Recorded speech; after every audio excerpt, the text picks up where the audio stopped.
On this episode of Doing the Most, the very serious topic of what to do when you have mold in your homebrew.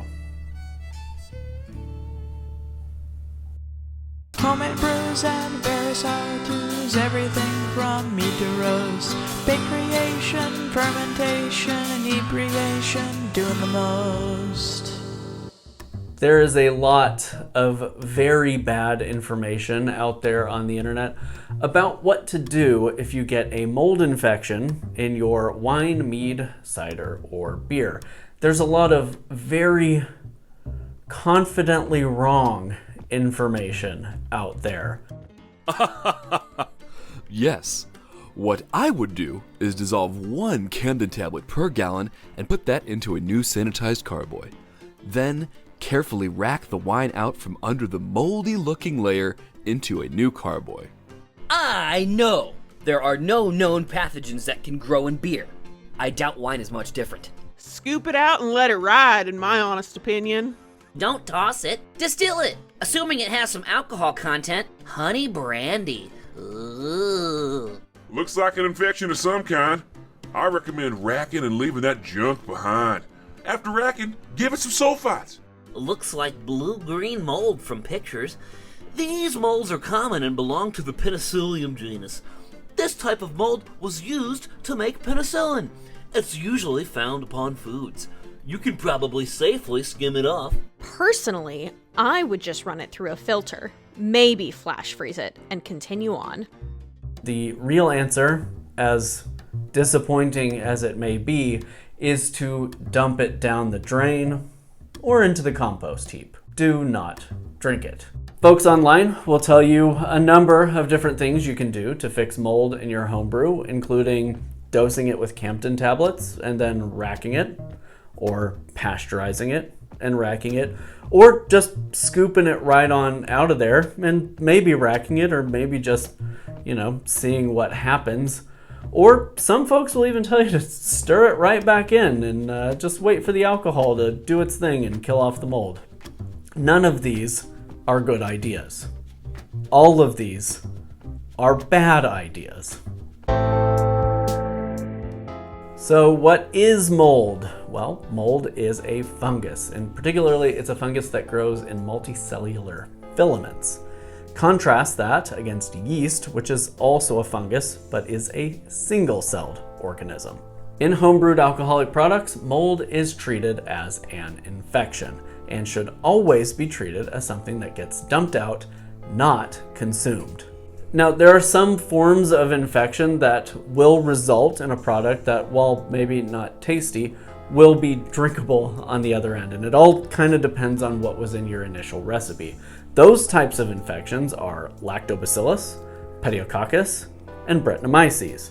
And these are relatively simple to identify, especially for seasoned homebrewers who have seen them quite a bit. People online in your trusted homebrewing communities should be able to help you identify any of these infections and let you know that your brew is indeed safe to consume. But again, maybe not delicious.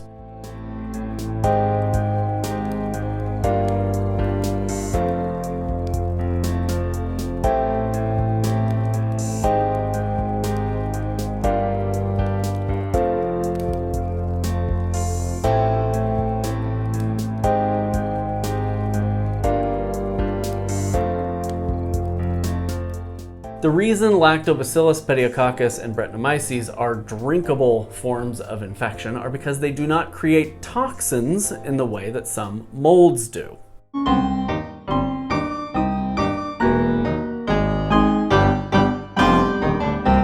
Some molds produce compounds called mycotoxins, and mycotoxins are bad for you and should not be consumed. Now, there are also a lot of molds out there that don't produce mycotoxins, including some strains that are cultured for producing some kinds of cheeses. But just because it's okay to eat some molds, that doesn't mean that all molds are safe for human consumption.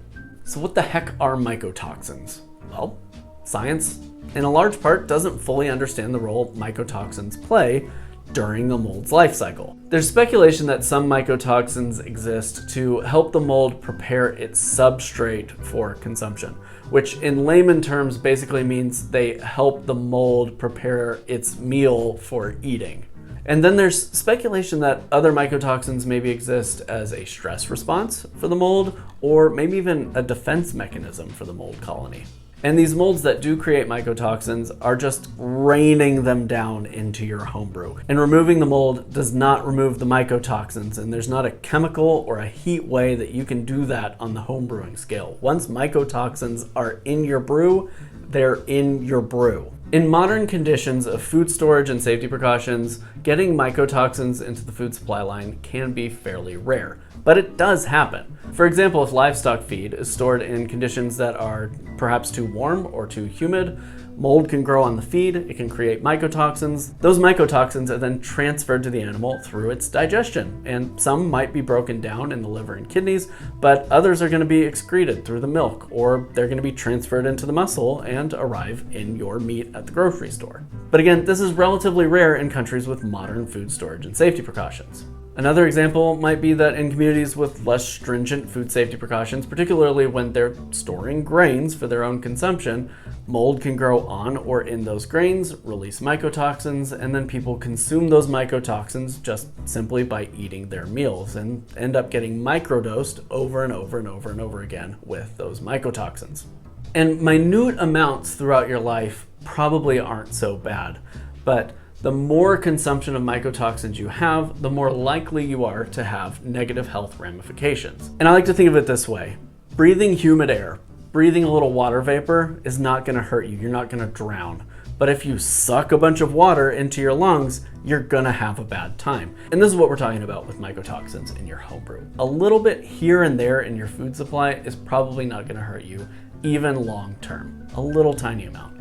But when you're talking about a mold infection in your homebrew, where it's been pouring mycotoxins in, and you're gonna be drinking a glass or two or three or maybe a whole bottle of that, and it's concentrated and you're just filling your system with it, definitely can overload the systems in your body that are supposed to metabolize and process those things and get them out of you. Now, for many of us, it may take more mycotoxin exposure than for others for us to feel the negative repercussions. However, a full 25% of the world's population has an immune response gene that inhibits their ability to metabolize and get rid of, flush their system of those mycotoxins. And you may be one of that 25%. But even if you're not, your body is still susceptible to mycotoxins, and you definitely don't want to be consuming them on a large scale. So what effect do mycotoxins have on the human body? Well, some of them can build up, just like microplastics or heavy metals, and it can become a compounding issue for your body dealing with them over time. Others can poison you or outright kill you, depending on the type and the concentration. Even others can be carcinogenic, so you may drink your moldy homebrew and feel fine, and years later come down with cancer. Mycotoxins are very dangerous, despite what armchair experts on the internet might tell you. So you're probably wondering now, and rightly so, what's the risk to me, or to you? Well, there are at least 50,000 different types of mold in the world, and of those, only about 200 can create mycotoxins, which sounds fairly comforting on the face of it, that only 200 out of probably 50,000 can create these harmful things. Well, the majority of those 200 that can create mycotoxins live indoors. They thrive in indoor environments, and wouldn't you know it, that's where the majority of us spend our time, indoors. That's where the majority of us do our home brewing, indoors. So what are the odds? Well, the odds are fairly decent that if you get a mold infection in your home brew indoors, that it could be one of the ones that could injure or kill you. So why risk it? If it is a mold and not an identifiable pellicle, the risk of consuming it, in my opinion, is not worth it. I have been really fortunate in my decade of homebrewing to have only ever had one mold infection, which actually happened to me about a year ago when we were on vacation to the Grand Canyon. I pitched some yeast into a session mead, and I guess it never took off. The yeast colony never got going. It was probably dead yeast, dead on arrival. And when I got back, there were green, fuzzy, moldy blobs on top of my session mead, and it had not fermented. And I dumped the whole batch. I dumped the whole 5 gallons right down the drain, and it was really frustrating. Anna will attest that I said some choice words as I was dumping 5 gallons of mead down the drain, but it was worth it to me to not be at risk of consuming the mycotoxins that may or may not be present in there. I'm not a microbiologist. I'm not in any related field that would be able to identify exactly what kind of mold that was and know whether or not I was safe. So for me, it made more sense to dump it. And again, that's one mold infection in my entire time homebrewing. And I chalked it up to good sanitization, aggressive yeasts, and really keeping an eye on things to make sure I don't get mold infections, don't put myself at risk of having mold in my brew. Mold is not normal in any homebrew. No matter what people will tell you online, no matter what you see in a YouTube video or in a blog, mold on wine or mead or cider or beer is not normal, and it has the potential to be dangerous enough to make you very sick or kill you. Please take it seriously.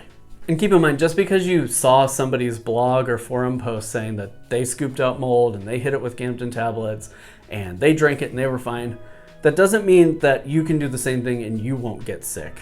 And it also doesn't mean that they didn't consume mycotoxins that are now hanging out in their body just waiting to make them sick someday. I'm making this kind of boring video about this topic because this topic is incredibly serious. And over the last probably 6 to 8 months, I've seen a lot of folks online not taking it seriously and telling people it's totally okay to drink mold. It's not okay. It's dangerous. Please don't do it. And please don't suggest that other people do it. Stop. You shouldn't be telling people to do something that's dangerous, particularly when you don't know how dangerous it is. It's irresponsible to be so flippant about this issue, and it's really kind of mind-boggling to me that somebody would see moldy green blobs and say, you know what, that's great. This is going to be delicious. This is fine. Google mycotoxins. Read like anything on the first page of Google. It's dangerous. Why is this a conversation? If your brew grows mold, dump it out. Get some clout, dump it out. Now, buy my t-shirt. I hope you thought this video was helpful. If you have a moldy wine or mead or beer or cider, whatever, take a video and send it to me via email of you dumping it out. I'll feature it on the channel somewhere. Don't drink it. Please, don't drink it. For me, for Samantha the Wonder Dog, don't drink it. There's plenty more wine to be made in the world, and you can make it, but only if you're alive, because you didn't drink the last moldy one. Why would people drink mold? Follow us on the socials, join our Discord. Much love. Don't drink mold. Cheers.